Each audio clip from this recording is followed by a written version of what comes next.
Not just a towering presence on the court, Ewing became a symbol of how grit, discipline, and self-belief can shape a legacy far beyond the bounds of any arena. From the restless streets of Kingston, Jamaica, to the soaring expectations of Madison Square Garden, his journey stands as an intimate study of resilience, cultural pride, and the redefining of what it means to lead. Born on August 5, 1962, in Kingston, Patrick Aloysius Ewing entered a world that demanded toughness early.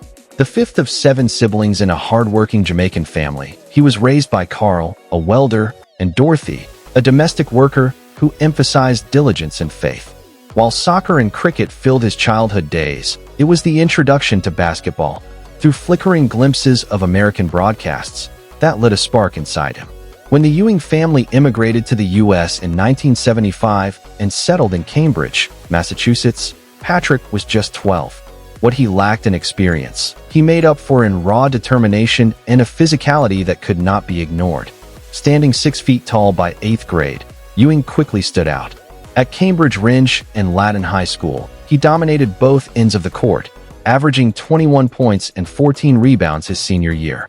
Under the guidance of coach Mike Jarvis, Ewing led the team to 3 consecutive state titles. But the numbers only told part of the story. He faced taunts about his accent, endured cultural alienation, and overcame learning challenges, forces that might have derailed a lesser spirit. Instead, they forged his mental toughness and sharpened his sense of identity. Ewing's decision to attend Georgetown University in 1981 came with both promise and pressure. Coached by the formidable John Thompson, Ewing found not just mentorship, but a framework for understanding the wider implications of his presence in college basketball. As a black immigrant center in a racially charged era of sports, his every move was under scrutiny. Yet, his dominance was undeniable. He guided the Hoyas to 3 NCAA title games in 4 years and helped clinch the national championship in 1984. That same year, he was named the NCAA tournament's most outstanding player, a title that echoed his ability to rise when it mattered most. Beyond the court, Ewing majored in fine arts, a choice that revealed a quieter, introspective dimension to his personality. While his shot blocking and scoring made headlines, his discipline in the classroom, his love for sketching, and his close ties to faith painted a fuller picture. He wasn't just becoming a basketball star.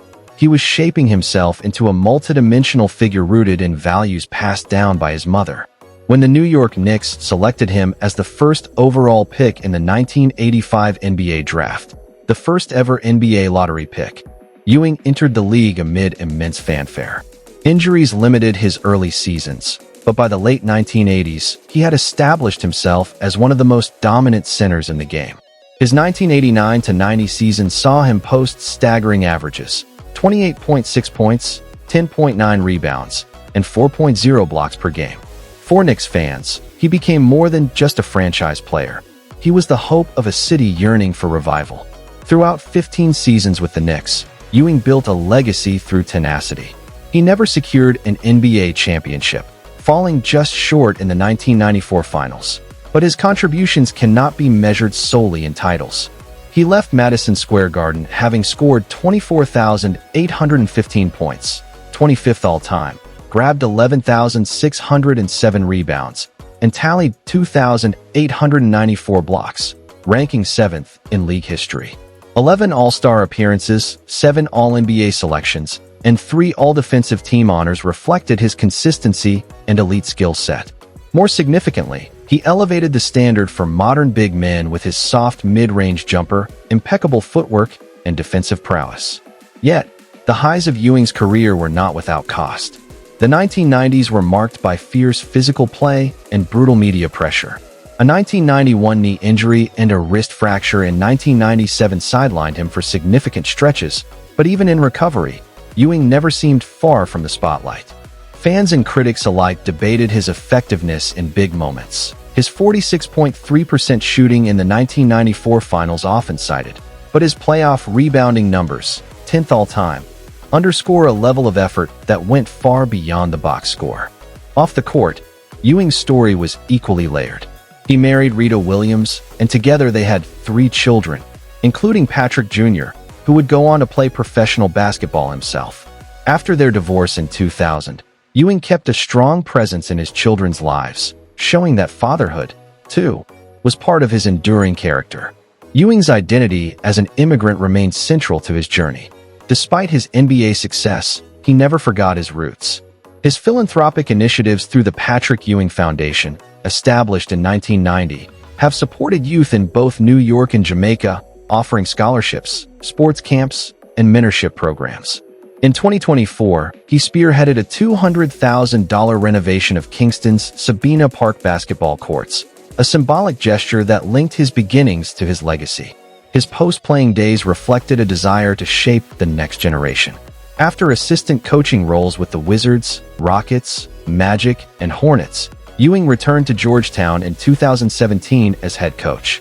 Though his 2021 Big East tournament title briefly rekindled Hoya glory, a 7-25 record in 2023 led to his departure.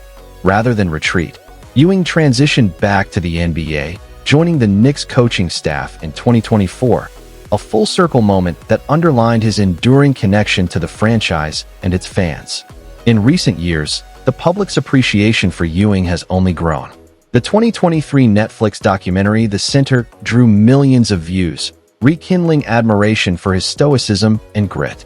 His newly launched YouTube series, Ewing's Edge, explores leadership and resilience, attracting over 500,000 subscribers.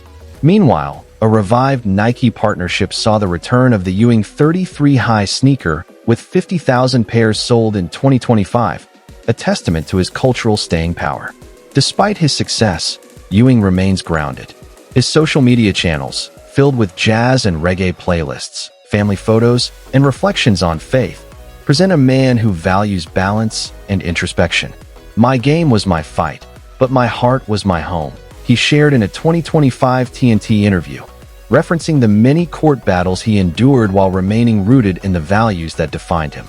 At 62, Ewing's estimated net worth stands at $30 million, bolstered by NBA earnings, endorsement deals, and smart investments. But his true wealth lies in the bridges he's built between cultures, generations, and communities. Whether mentoring young centers or advocating for immigrant youth, Ewing uses his platform not just to be remembered, but to make a difference. Legacy, in Ewing's case, isn't just about the numbers, though they are elite. It's about how he carried himself through pressure, injuries, and expectations.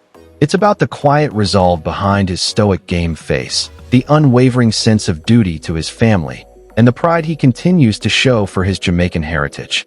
Through coaching, charity, and storytelling, he remains a guiding figure for those who believe that greatness is measured not just in triumphs, but in transformation. In a sport obsessed with glory, Patrick Ewing's story reminds us that real greatness lies in how you respond when it's hard to stand tall. And as he continues to influence the game from the sidelines and beyond, his presence is a living testament to perseverance and purpose.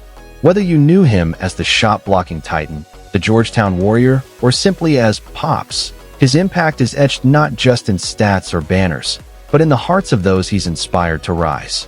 Thank you for joining us on this journey through Patrick Ewing's rise to greatness. Your support keeps stories like these alive. Stay fierce, keep pushing, and we'll see you next time.